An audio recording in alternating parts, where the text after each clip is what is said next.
Assalamualaikum warahmatullahi wabarakatuh. Kali ini aku mau share aplikasi sederhana penilaian sasaran kerja pegawai jabatan fungsional tertentu bidan ahli muda. Jadi untuk teman-teman yang sekarang fungsionalnya berada di fungsional bidan ahli muda, ini aku punya SKP-nya.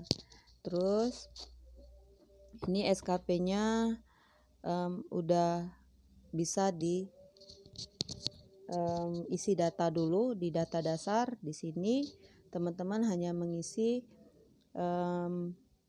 pejabat penilai, terus atasan pejabat penilai di sini diisi, terus nama pegawai juga.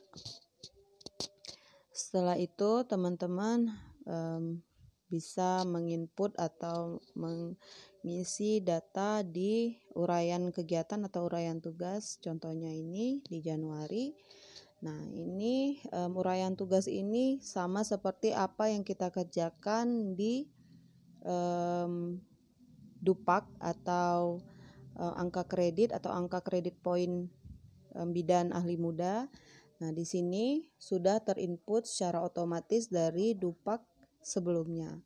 Jadi teman-teman hanya mengisi Dupak dan SKP ini akan otomatis terisi dari kegiatan yang teman-teman kerjakan di Dupak terakhir.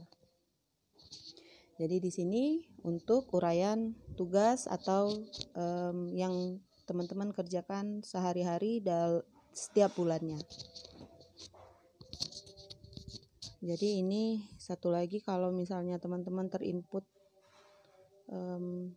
salah, akan otomatis nggak bisa nginput data ya. Jadi di sini ada trimester 1, semester 1 dan semester 2. Itu semester 1 Januari sampai Juni, terus ada semester 2 Juli sampai Desember. Setelah teman-teman menginput data atau mengentry data di uraian kegiatan, nah di sini teman-teman hanya perlu melihat terinput secara otomatis di format pengukuran atau capaian sasaran kerja.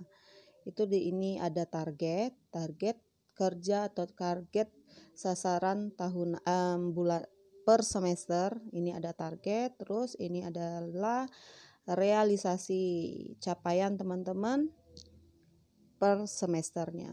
Jadi di sini udah terinput secara otomatis dari uraian tugas yang di depan tadi. Setelah itu ada format pengukuran semester 2.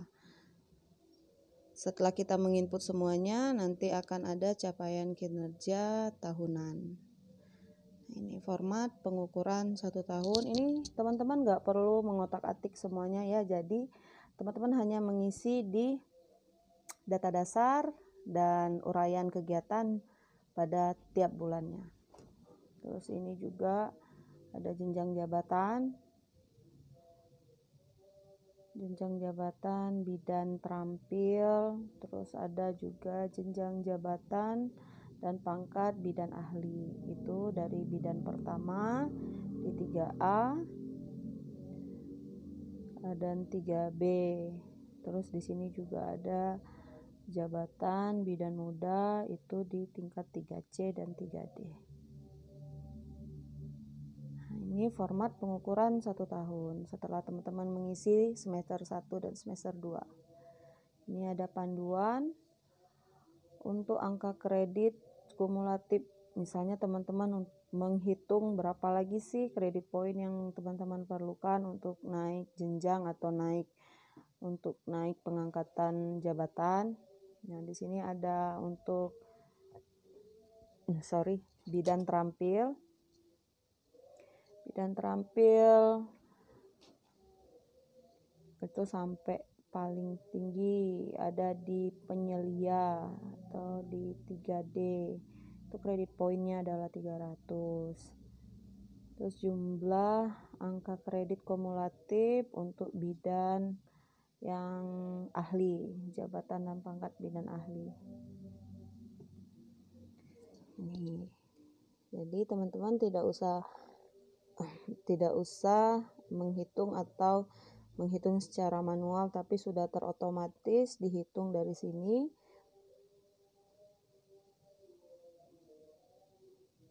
Terus ada juga jabatan pangkat bidan ahli.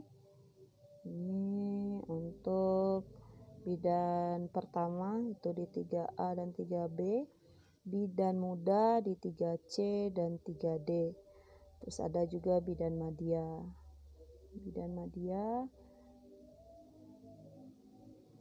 Nah, sampai sini teman-teman nggak perlu ngotak-ngatik yang satu persatu, dia hanya menginput di uraian kegiatan atau uraian tugas. Setelah teman-teman menginput dari Dupak atau bisa juga manual dari sini, jika tidak di sini tinggal ngeprint untuk ngeprint SKP yang udah jadi dari hasil perhitungan yang di depan. Jadi udah ngitung-ngitung semua sasaran dan target realisasi, maka otomatis akan keluar di sini. Ini udah rumus semua, jadi tinggal print aja. Nah, ini. Jadi dari semuanya tadi udah tinggal entry dan print di buku catatan perilaku, semua udah ada formatnya, dan nggak usah pusing-pusing untuk menghitung manual. Memang masih manual sih, cuma ya ini udah terintegrasi dengan form-form yang lain, jadi teman-teman nggak usah pusing mikirin target dan realisasi capaian tahunan.